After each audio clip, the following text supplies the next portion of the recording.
It's the high summer of 60 AD in Rome's.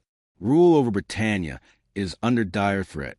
Governor Gaius Suetonius Paulinus, over the distant jeering of the barbarian hordes, assures his men of their own spirit, and that at the sight of this, and their weapons, their enemy will break, riding along her own lines of eager warriors. The Iceni leader Boudica screams her own encouragement that she, a woman, would fight this day for freedom, her abused daughters, and an answer for her battered body. Will the men do the same or be content with slavery? Roaring their battle cries as if an answer, the unstoppable mass of barbarian arms. And muscle was about to clash with the immovable rock of Rome's stalwart legions. The battle for Britannia was close at hand. On reviewing a map of the period, dispassionate history buffs may wonder why Rome extended its sway to the far-flung lands of Britain. Always a Mediterranean beast, even Augustus advised consolidation over unnecessary expansion. Britannia, or Albion to the natives, was hardly a land brimming with riches. Indeed, across its centuries-long history as a province of Rome, it usually hosted more legions than far richer provinces like those in Spain, making an expensive possession, though Gaius Julius Caesar himself had twice campaigned across the Channel. During his Gallic Wars, he made no serious attempt at full conquest. His heir in Rome's first Emperor Augustus also saw the direct rule of the barbarians there as unnecessary. However, unlike these two titans of Roman history, the rather unassuming Claudius was not accomplished as either a great general or master politician at his unexpected rise to the imperial purple in 41 AD. Claudius was certainly not the ideal image of a mighty Roman emperor. He was forced to assume the purple by the Praetorian Guard. That he survived the unstable tenure of his nephew Caligula was largely down to his seemingly underwhelming character. Claudius suffered with a stutter, while often needing a slave attendant to recall for him what he had just been saying when his mind drifted. It was even said he tended to drool. Perhaps most importantly for any potential enemies, the aging Claudius lacked any military experience or prestige, and hence there was never an expectation this family. Embarrassment, who was even disliked by his own mother, would ever ascend as emperor.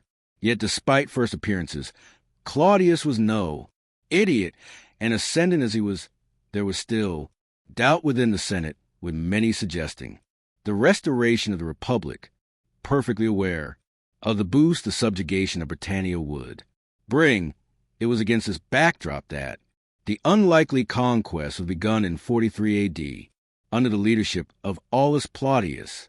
Joining the legions following the initial struggle, Claudius entered Camulodunum in triumph, even accompanied by war elephants, perhaps to the amazement of some of the defeated natives.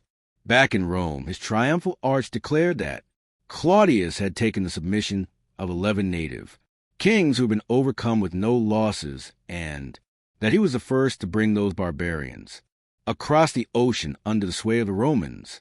The native peoples of Romans now ruled over existed as a patchwork of tribal kingdoms, not all of whom resisted. As in previous times, there were friends of Rome present.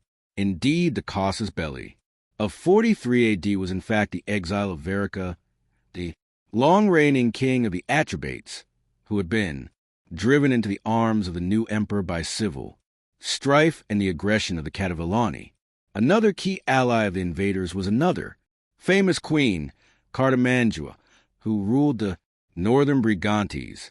It had been this friendly monarch who had handed over the fugitive Caratacus, king of the vanquished Cativalani. Another prominent ally in the early years of Roman rule were, of course, the Iceni tribe, a people that dwelt in the region roughly corresponding to modern Norfolk and Suffolk. Unlike their more imprudent cousins, the Iceni king Antidios sought an alliance with the invaders, perhaps cognizant of the inevitability of Roman victory, but also as protection from their aggressive western neighbors. Despite a rebellion in 47 around the issue of disarmament, the friendship mostly endured into the reign of Prasutagus, who ruled up to his death in 60 A.D. With Roman expansion continuing apace, it's evident that Prasutagus too wisely sought to ease his people's integration into the empire proper by willing his kingdom to both his own daughters, but also to the Emperor Nero. Unfortunately, for his surviving family, the late king didn't account for Roman greed and brutality. Greed perhaps may have struck Roman apologists as harsh. Rome had spent much gold, blood, and lives in subduing this far-flung province, and it's likely the procurator Catus Decianus was under particular pressure to extract as much wealth from his barren province as he could. The monetary gifts that had been granted to certain nobles by Claudius were declared as loans that required immediate payment with interest. As Tacitus writes, both the kingdom and household of Prasutagus were then seized as prizes of war, the will of the late king violently dismissed. Of course, the widow of Prasutagus, Boudica, was understandably indignant and was not quiet about it. In response, the Roman officials turned on the family of the dead king, having Boudica flogged while her daughters were violated. Beyond this personal humiliation, however, there were other solid reasons to stoke the anger of the Britons. Aside from the heavy tribute and occupation, conscription was an unbearable fact of life. As a friend of Rome, the Iceni and others of their like were also compelled to submit annual quotas of able-bodied young men for service in the auxiliaries. This reduced the number of potential troublemakers, but also often sent such men far from home. It's not hard to imagine, then, why Boudica's subsequent cry for blood and death was eagerly answered by her people. Soon, too, the neighboring Trinovants, similarly aggrieved, flocked to her banner, along with other native folk. Though the numbers of fighting men are hard to determine, they likely numbered anywhere from the upper tens of thousands, perhaps close to the rather fanciful 230,000 insisted upon by a Roman source. Whatever the true numbers, a great wave of barbarian rage and malice was about to rock Roman Britannia to its very core. The first target would be the hated Colonia of Camulodunum, the very site of Claudius' triumph and even housing a temple dedicated to the late emperor. Boudica was certainly the nominal leader of this vast host. However, to what degree she controlled it to a particular end or agenda is debatable. We know next to nothing of her outside of written Roman accounts. Ironically, though an entirely invented speech prior to battle, Tacitus' Boudican line, "I am descended from mighty men," is itself likely accurate. The wife of Prasutagus, almost certainly of royal or at least noble rank. Herself, aside from this, we can fairly theorize. She must have had enough influence and charisma, aside from her role as king's wife, to call upon and lead such a great horde of men and followers. In response to the coming storm, the inhabitants of Camulodunum sent word to the procurator of Roman Britain, Catus Decianus, for aid. His response of sending just a couple of hundred poorly armed slaves to assist must have baffled and angered the veterans in equal measure. Though formerly a fortress, Camulodunum had shed its defenses, the only defensible structure being the great temple of Claudius itself. Meanwhile, a serious response had been attempted by soldiers of Legio Vii Hispana, led by future governor Quintus Petilius Cerealis. These 2,000 men were ambushed en route and were mostly wiped out. Cerealis himself did manage to escape, however. Back at Camulodunum, Boudica's warriors swarmed into the settlement, mercilessly hacking their way toward the temple itself. Man, woman, and child were not spared. We can only imagine the grim anticipation of the sword, the last sound heard by many a Roman being the shrill screech of the barbarian screamer. Others were less fortunate, crucified or hung, with some perishing in the flames that would engulf the whole settlement. The first barbarian wave overran the place, while a second attack was focused on a large and hated temple of Claudius. Though likely putting up a decent resistance over 2 days, the veterans held up there stood little chance against the sheer numbers and ferocity of Boudicca's warriors. Having smashed the last fragments of resistance, Camulodunum was burnt to the ground, with the destruction being so complete as to leave what is known today as the Boudiccan destruction horizon, a distinct layer of earth, easily identifiable by modern archaeologists. Back west, far from the epicenter of Boudicca's massive revolt, the fifth governor of Britannia, Gaius Suetonius Paulinus, was dealing with another perceived threat in the Druids of Mona. He was stuck in northern Wales that was sparsely populated and heavily wooded with few navigable tracks. His target was the Isle of Mona, a flat, fertile, and populated area. Most importantly, it was a source of copper, given its status as the effective breadbasket of northern Wales. This fact alone made it an obvious avenue of control, perhaps as immediately important for the Romans, the Druids, the effective, intellectual, and priestly class of their time, were also perceived as a natural focus of resistance and had to be dealt with. The governor had already campaigned in the difficult territory for 2 seasons, and by the third had isolated the Holy Isle. He likely crossed at the narrowest place, corresponding to modern-day Menai Strait, using flat-bottomed boats in the main, while his cavalrymen used fordable points, with many swimming across alongside their steeds.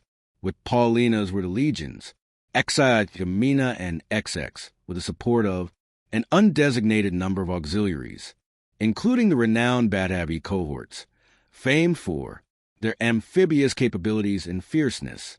Once ashore, the superstitious Romans were confronted by armed resistance, yes, but also the terrifying spectacle of crazed and wild women adorned in black robes and chanting ominously while wielding smoldering firebrands, undoubtedly riling up their men for clash.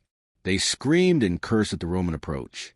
In addition, many Druids, too, arms flailing and spitting out curses, froze many a Roman to the spot in fear of this unknown magic. Alas for the barbarian defenders, the spell would be broken with the harsh rebukes of Paulinus himself. Paulina's soldiers fought their way on, cleaving a path to the gathered host.